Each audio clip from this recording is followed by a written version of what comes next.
Halo teman-teman sekalian, nama saya Rinarti Raja Gugu, NPM 1N021044, kelas B, Prodi Pendidikan Fisika, Fakultas Keguruan dan Ilmu Pendidikan.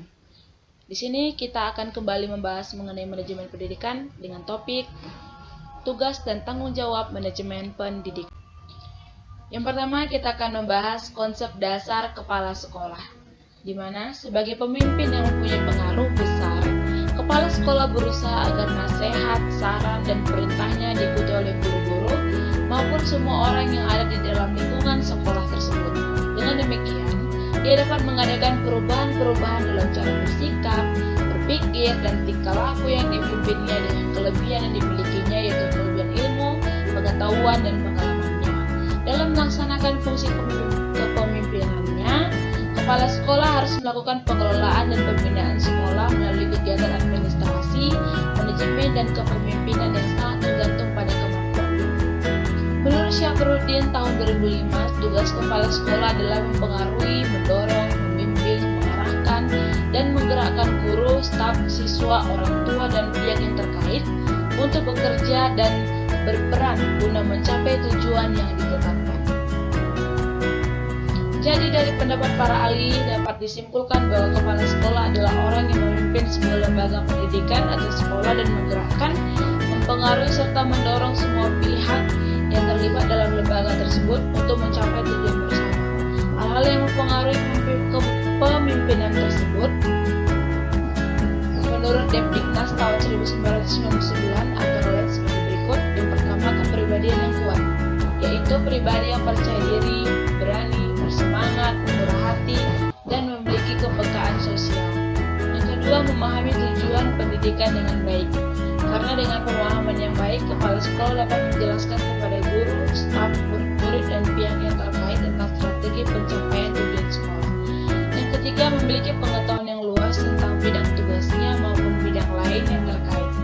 Yang keempat, memiliki keterampilan yang profesional, yaitu keterampilan yang terkait dengan tugasnya sebagai kepala sekolah, yaitu keterampilan teknis atau menyusun jadwal pelajaran, memimpin rapat, melakukan supervisi, keterampilan hubungan kemanusiaan, dan memotivasi, mendorong guru dan staf untuk berprestasi.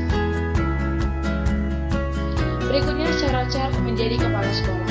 Berdasarkan surat keputusan Menteri Pendidikan Nasional nomor 13 tahun 2007, syarat-syarat menjadi kepala sekolah yaitu: yang pertama, kualifikasi umum kepala sekolah atau madrasah, yaitu memiliki kualifikasi akademik sarjana atau S1 atau diploma 4 D4, kependidikan atau non-kependidikan pada perguruan tinggi yang terakreditasi.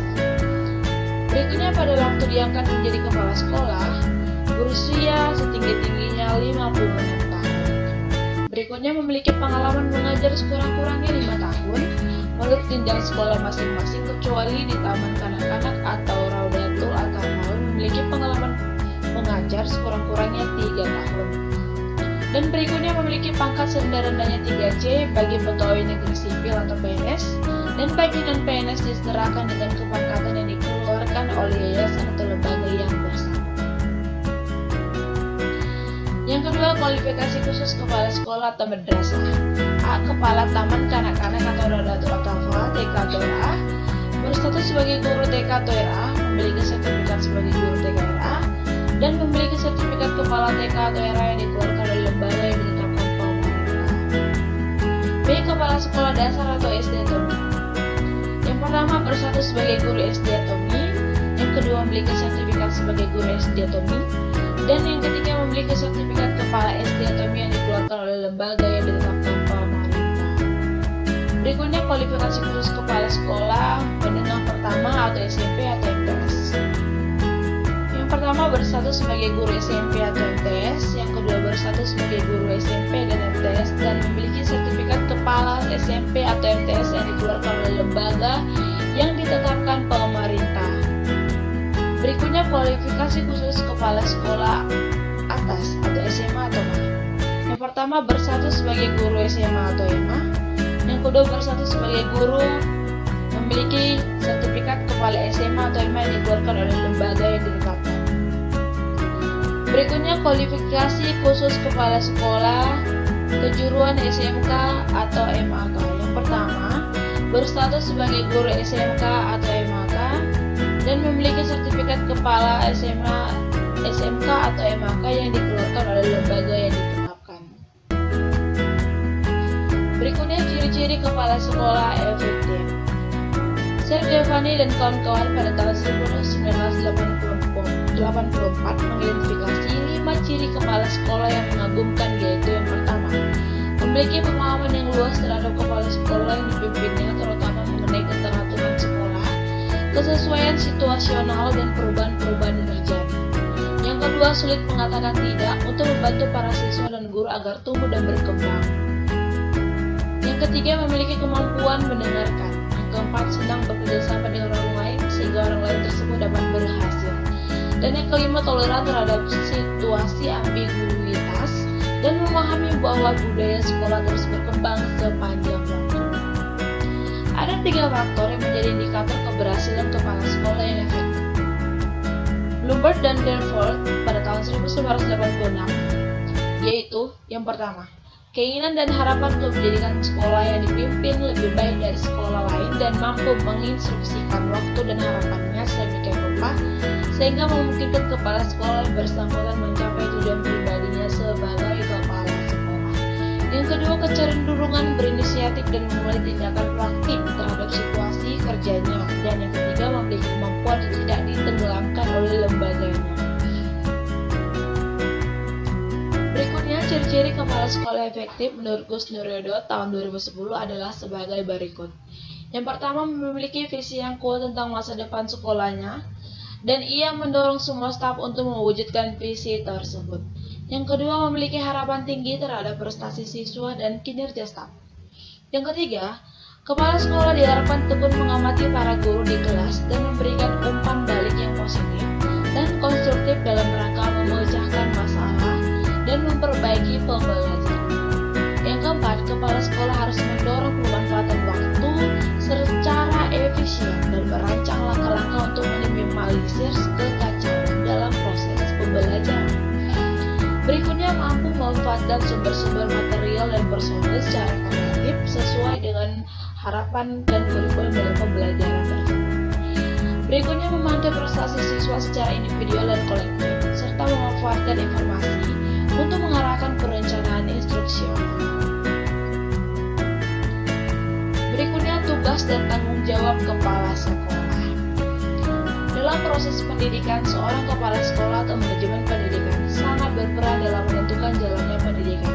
Pasti ya teman-teman, karena mereka sangat berperan penting dalam manajemen pendidikan tersebut dan bertanggung jawab atas kelancaran proses pendidikan yang dia pimpin dengan memperhatikan segala hal yang dibutuhkan oleh lembaga pendidikan tersebut, baik itu secara prasarana, guru maupun peserta.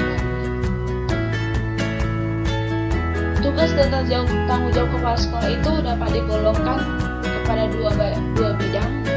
Yang pertama, tugas kepala sekolah dalam bidang administrasi dapat digolongkan menjadi 6 bagian, yaitu pengelolaan pengajaran merupakan dasar kegiatan dalam melaksanakan tugas pokok. Kegiatan yang berhubungan dengan pengelolaan seperti menyusun jadwal pelajaran atau menyusun roster, mengatur kegiatan penilaian, melaksanakan norma-norma kenaikan kelas, dan lain sebagainya. Berikutnya, pengelolaan kepegawaian, yaitu menyelenggarakan urusan-urusan yang berhubungan dengan penyeleksian, pengangkatan, kenaikan pangkat, cuti, perpindahan, dan pemberhentian anggota staf sekolah. Berikutnya, pengelola kemuritan. Dalam bidang ini yang nampak adalah perencanaan dan penyelenggaraan murid baru, pembagian murid atas tingkat-tingkat, kelas atau kelompok, perpindahan dan keluar masuknya murid. Berikutnya, pengelolaan gudang dan halaman. Pengelolaan ini menyangkut usaha-usaha perencanaan dan penggadaan, inventarisasi, pengaturan pemakaian pembayaran, rehabilitasi, perlengkapan dan alat material sekolah, keindahan dan kebersihan umum. Pengelolaan keuangan dalam bidang ini menyangkut masalah-masalah urusan gaji guru dan staf sekolah, urusan penyelenggaraan organisasi sekolah, urusan uang sekolah dan uang alat-alat murid.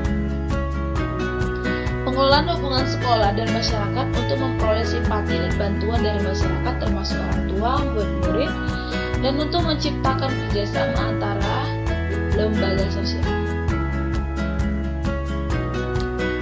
kedua, tugas kepala sekolah dalam bidang supervisi, yaitu kepala sekolah bertugas memberikan bimbing, bantuan, pengawasan, dan penilaian pada masalah-masalah yang berhubungan dengan teknis penyelenggaraan dan pengembangan pendidikan pengajaran yang berupa perbaikan program dan kegiatan pendidikan pengajaran untuk dapat menciptakan situasi belajar mengajar. Tugas tersebut sebagai berikut. Yang pertama, membimbing guru agar mereka dapat memahami secara jelas tujuan pendidikan pengajaran yang hendak dicapai. Berikutnya, kepala sekolah diharapkan bisa membimbing guru agar mereka dapat memahami lebih jelas tentang persoalan-persoalan dan kebutuhan murid, dan menyeleksi dan memberikan tugas-tugas yang paling cocok bagi setiap guru sesuai dengan minat, memberikan penilaian terhadap prestasi kerja sekolah berdasarkan standar-standar sejauh mana tujuan sekolah itu dicapai. Kepala sekolah dalam statusnya sebagai supervisi pendidikan memiliki fungsi dan peranan dalam memberikan pengawasan terhadap jalannya pelaksanaan seluruh kegiatan yang ada di sekolah. Peranannya sebagai pengawas sekolah adalah membantu guru-guru dan pemimpin-pemimpin pendidikan untuk memahami dan membuat keputusan yang bijak yang mempengaruhi pendidikan siswa. Fungsi kepala sekolah sebagai manajer. Stoner pada tahun 1978 mengemukakan 8 fungsi kepala sekolah sebagai seorang manajer, yaitu yang pertama, bekerja dengan melalui orang lain. Yang kedua, dengan waktu dan sumber yang terbatas mampu menghadapi berbagai persoalan. Yang ketiga, bertanggung jawab dan mampu mempertanggungjawabkan. Yang keempat, berpikir secara realistik dan konseptual. Yang kelima, sebagai juru penengah. Yang keenam adalah seorang politis. Yang ketujuh adalah seorang diplomat. Dan yang kedelapan, mengambil keputusan yang sulit. Lazarus pada tahun 1994 menjelaskan 3 fungsi kepala sekolah itu sebagai berikut. Yang pertama, administrator pendidikan. Sebagai administrator berarti untuk meningkatkan mutu sekolah, seorang kepala sekolah dapat memperbaiki dan mengembangkan fasilitas sekolah, misalnya gedung, perlengkapan atau peralatan, dan lain-lain yang tercakup dalam bidang administrasi pendidikan. 2. Supervisor pendidikan. Sebagai supervisor berarti usaha peningkatan mutu dapat pula dilakukan dengan cara peningkatan mutu-mutu guru dan seluruh staf sekolah. Dan yang ketiga, peningkatan pendidikan. Sebagai pemimpin pendidikan berarti peningkatan mutu akan berjalan dengan baik apabila guru dan staf bersifat terbuka, kreatif, dan memiliki semangat kerja yang tinggi. Jadi hendaknya kepala sekolah bisa bertanggung jawab untuk mempertanggungjawabkan segala urusan-urusan yang berada di dalam sekolah, dengan mengajak para staf-staf sekolah seperti guru dan staf sekolah lainnya untuk saling bekerja sama untuk membangun kinerja proses pembelajaran dengan baik, dengan didukung oleh fasilitas-fasilitas yang tersedia di dalam sekolah tersebut, sehingga para siswa bisa lebih semangat lagi belajar untuk memperoleh pengetahuan.